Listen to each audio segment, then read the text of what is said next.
No distress signal, no wreckage, no oil slick stretching across the Atlantic like a scar, just silence.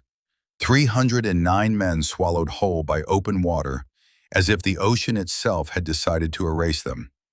On March 4, 1918, a United States Navy cargo ship steamed north from Salvador, Brazil, toward Baltimore, carrying thousands of tons of manganese ore for the war effort. She never arrived. No one saw her sink. No one heard her call for help. She simply vanished. And for more than a century, the question has lingered in the minds of sailors, historians, and veterans who understand what it means to trust steel and seawater with your life. How does a Navy vessel disappear without leaving behind a single word? The ship was the USS Cyclops, a Proteus-class collier built in 1910, designed to haul heavy loads across unforgiving oceans. She displaced over 19,000 tons, fully loaded, and stretched more than 500 feet from bow to stern.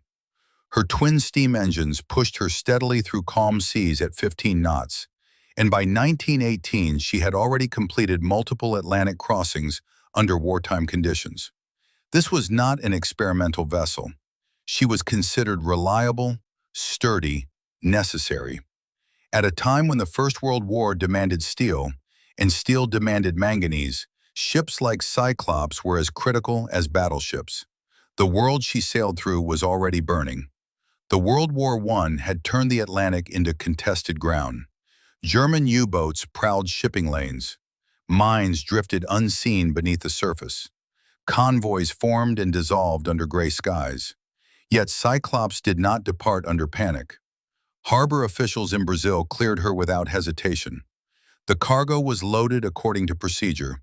Her coal bunkers were full. Her crew manifest listed 309 souls aboard, including officers, enlisted men, and a handful of civilian passengers. Families would later memorize that number, 309. Her captain, George W. Worley, stood on the bridge as she turned north. Worley was a seasoned officer, stern by most accounts, disciplined, demanding. His record showed reprimands for minor administrative issues, but nothing approaching incompetence. The Navy trusted him. Beneath him served experienced engineers and deck officers, men who had spent years at sea. The ship's radio operator transmitted a routine position report after departure. No distress, no warning, no indication that anything was wrong. Then nothing. The wireless went silent. By March 13th, when Cyclops failed to appear in Baltimore, concern shifted to alarm. Naval Command sent inquiries up and down the eastern seaboard. Patrol craft were dispatched. Aircraft from Hampton Roads searched the projected route. Merchant captains were questioned. Coast Guard stations watched for debris. Nothing surfaced. Not a splinter of wood, not a floating crate, not a lifeboat drifting empty. The Atlantic remained indifferent. For veterans who have stood watch at sea, that detail matters. Ships do not simply vanish. Steel tears, fuel rises, wood floats. Even in violent sinkings, the ocean usually gives something back. But in this case, it gave back nothing. And that absence is what has kept this story alive. Official explanations began forming almost immediately. A storm system had moved through the Caribbean days after her last transmission. High winds, heavy seas. It was plausible, but the timing never fit cleanly. If weather had struck, why no distress call? Why no emergency signal flare seen by passing ships? Cyclops carried lifeboats, life vests, signal lamps. Naval protocol required regular position reports during wartime crossings. Yet after that final transmission, there was only silence. Enemy action was another theory. German submarines operated aggressively in 1918. U-boats had torpedoed merchant ships without warning. But later intelligence reviews found no record of a submarine claiming an attack on Cyclops. No commander reported engagement, and even a torpedo strike usually leaves evidence. Oil slicks, debris fields, survivors, none were found. The cargo itself raised questions. Over 10,000 tons of manganese ore, denser than coal, packed into forward and aft holds. Naval architects would later discuss something called longitudinal stress, the strain placed along a ship's keel when weight distribution is uneven. Imagine the bow lifted by a swell while the stern drops, then reversing, again and again, steel flexing under forces invisible from the deck. Over time, under extreme load, that stress can become catastrophic. But catastrophic failures often leave wreckage, broken sections, floating fragments. Again, the ocean kept its secret. And then there were the men, sailors from Philadelphia, Boston, the Midwest, immigrants who had chosen America and now served under her flag. Firemen working boiler rooms thick with heat and coal dust. Deckhands chipping rust, standing watch beneath starlit skies. Letters written home from Brazil that would arrive long after the ship had vanished. Wives reading words that described routine duties, unaware they were holding the last trace of a husband's voice. For an older audience, especially those who have worn a uniform, this is not just a maritime mystery. It is a roll call interrupted mid-sentence. It is a formation where 309 names are spoken and no one answers. The Navy eventually declared the ship lost with all hands. Death certificates listed the date as March 4th, 1918. The word presumed appeared in official paperwork. Presumed lost at sea. Presumed dead. Presumed because certainty never came. And that uncertainty is what unsettles even seasoned minds. A firefight leaves evidence. A battlefield leaves ground taken or lost. But the ocean can erase both action and aftermath. It can close over steel and memory alike. The Cyclops did not sink in front of witnesses. She did not burn on the horizon. She slipped beyond the line where sky meets water and never returned. In the decades that followed, theories multiplied. Structural failure, sabotage, mutiny, enemy interception. Even whispers of the so-called Bermuda Triangle, though serious investigators rarely lean on folklore. What remains undeniable is this: the largest non-combat loss of life in United States naval history during World War I happened without a single confirmed explanation. As we move deeper into this story, we have to ask harder questions. Not just what happened, but what it felt like in those final unseen hours. What did the engine room sound like? Did the deck tilt slowly, or was it sudden? Was there time to understand? Or did steel simply give way beneath boots and belief alike? If you have ever stood inside an engine room at sea, you know the sound is never silence. It is rhythm, steel vibrating, pistons cycling, boilers breathing like something alive beneath your boots. Now imagine that rhythm changing, not stopping all at once, not exploding into chaos, but shifting. A vibration slightly out of pattern, a tremor running the length of the deck plates. On a ship like the USS Cyclops, loaded beyond anything it was originally designed to carry, that subtle change may have been the only warning. The manganese ore in her holds was not just heavy, it was dense in a way coal was not. Coal settles differently. It spreads. Manganese concentrates weight in compact mass. Later reports suggested the ore may not have been perfectly balanced between forward and aft compartments. That imbalance matters far more at sea than in port. A ship at anchor rests evenly in calm water. A ship underway faces constant motion. Every swell becomes leverage. Every trough between waves becomes strain. Naval engineers use terms like hogging and sagging to describe what happens when the bow and stern rise on waves, while the center section dips, and then the motion reverses. Under normal load, a ship of the Proteus class absorbs that punishment. Under extreme load, stress multiplies. There were rumors that the Cyclops already showed a slight lisp before departure. Some accounts mentioned a small lean observed in port. Nothing dramatic, nothing that prevented clearance. Ships develop quirks after years of service. Crews adapt. Officers adjust ballast. But what if that small imbalance amplified in open water? What if an ordinary swell became the breaking point? The Atlantic in early March is not forgiving. Even outside major storm systems, the sea can form heavy swells capable of lifting a 150-meter hull as if it were a toy. If the weight in the holds shifted even slightly, the force exerted against internal bulkheads could have been immense. And manganese, once in motion, does not behave gently. It slides with mass and momentum. A sudden shift in cargo can alter a ship's center of gravity in seconds. The vessel can list sharply.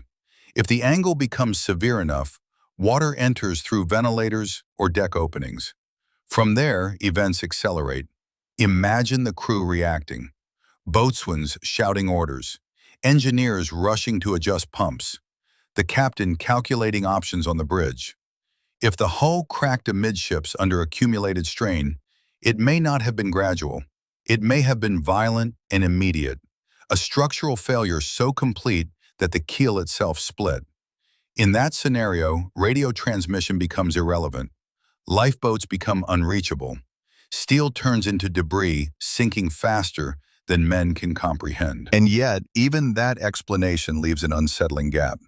Because catastrophic breakups usually scatter debris for miles. Wood from interior compartments floats. Crates rise to the surface. Bodies appear. The search effort after the disappearance of the USS Cyclops was not small. The Navy swept projected routes. Merchant vessels were alerted. Coastal stations scanned the horizon for weeks. Still, nothing. Another possibility lingers at the margins of official reports. Sabotage. The year 1918 was saturated with paranoia about espionage. German agents operated in the Americas. Industrial sabotage had already occurred in U.S. ports early in the war. The Cyclops carried strategic material essential for steel production. Disabling such cargo had value. But sabotage aboard a naval vessel requires opportunity. It requires access, and above all, it leaves traces. An explosion bends metal outward. Fire leaves residue. Survivors speak. None of that emerged. Some historians have examined the background of Captain Worley. Born in Germany before immigrating to the United States, he faced quiet suspicion during the war despite years of service.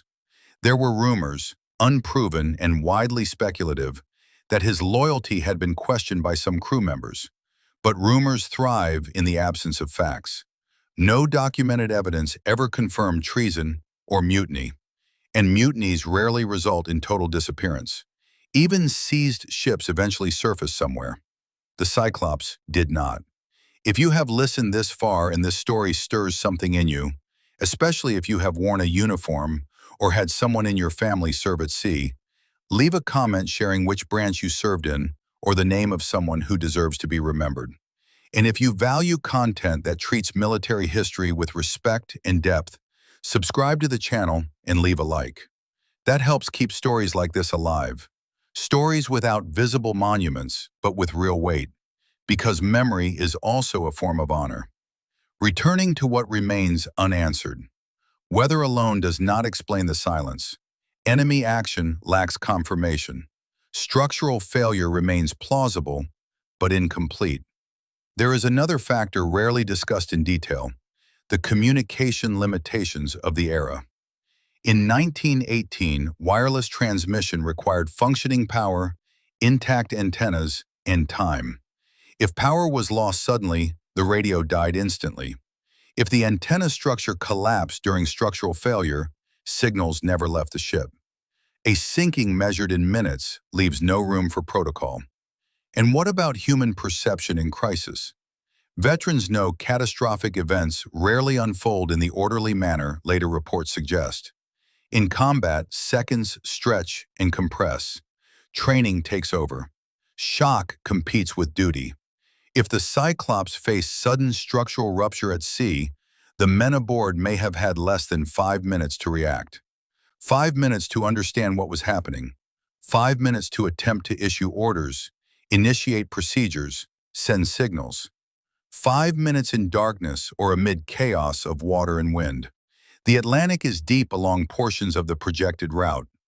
In some areas, the seafloor drops thousands of feet.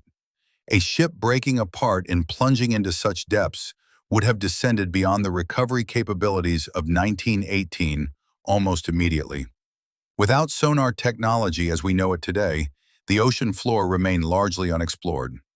A broken hull could lie intact, covered by sediment, unseen for generations. There is also the uncomfortable truth every experienced sailor carries in silence. Sometimes the sea wins without spectacle. Not every loss becomes a headline battle. Some are silent, absolute, and final. The Cyclops may not have faced enemy fire. It may not have faced a named hurricane. It may simply have reached a limit of stress the steel could not withstand. But if that is the case, why did her two sister ships, the USS Proteus and the USS Nereus, also vanish under similar loading conditions in later years? That pattern complicates the narrative. It suggests design vulnerability. It suggests that under certain loading scenarios, these vessels possessed structural weaknesses not fully understood at the time. Yet even those later losses did not bring complete clarity. So we are left with converging probabilities rather than a single dramatic revelation. Overload, cargo shift, structural stress, rapid sinking, deep water, wartime communication limits. Each factor alone is survivable.